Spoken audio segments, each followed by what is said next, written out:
If you wanted to stop Africa from becoming a superpower, you wouldn't have to invent a new strategy. The blueprint has already been written, tested, and perfected over centuries. You'd start by making sure Africa never unites. The easiest way to do that is by keeping people divided along ethnic, tribal, and religious lines. If they ever start working together, remind them of past grievances. Stoke old wounds. Fund separatist movements.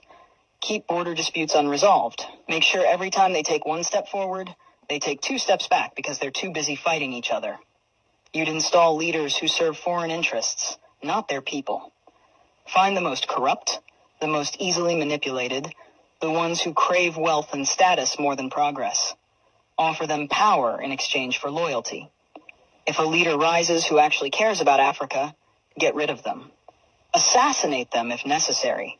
But if that's too messy, just destabilize their government and back a coup. If they talk about nationalizing resources, make an example out of them.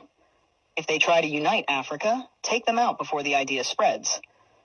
You'd keep Africa economically weak by making sure it never industrializes. Let them export raw materials, but never process them themselves. Control the mines, the oil fields, the rare earth minerals. Keep them selling cheap and buying expensive. If a country tries to break free and build its own industries, sabotage it. Place sanctions, destabilize its currency, fund local opposition, crash its economy. If that doesn't work, orchestrate a civil war. People can't build when they're too busy trying to survive. You'd make sure their education system produces workers, not innovators. Teach them history that glorifies their oppressors. Make them think their cultures are primitive. Their ancestors were savages. Their future depends on foreign approval. Train them to memorize, not to think critically. Keep their best and brightest looking overseas for opportunities.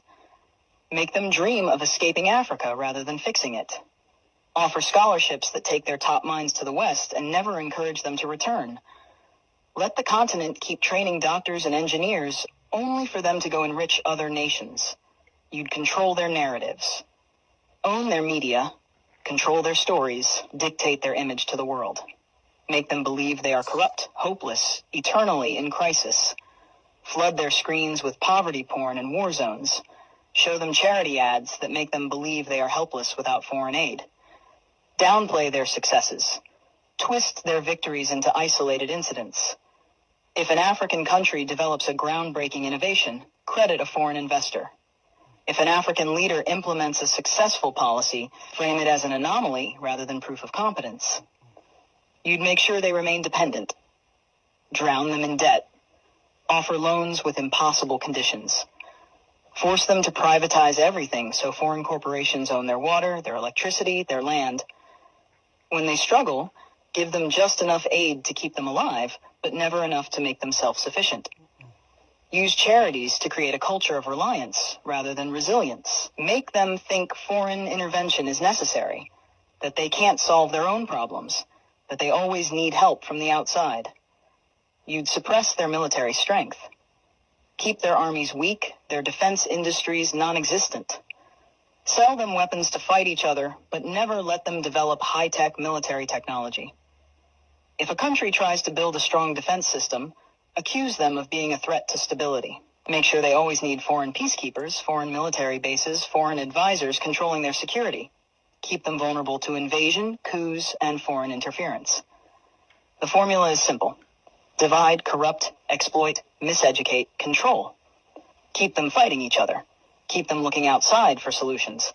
Keep them poor, dependent, insecure. Make sure every attempt to break free is met with resistance so strong that the next generation thinks twice before trying again. This isn't a theory. It's history. The real question isn't how to stop Africa from becoming a superpower.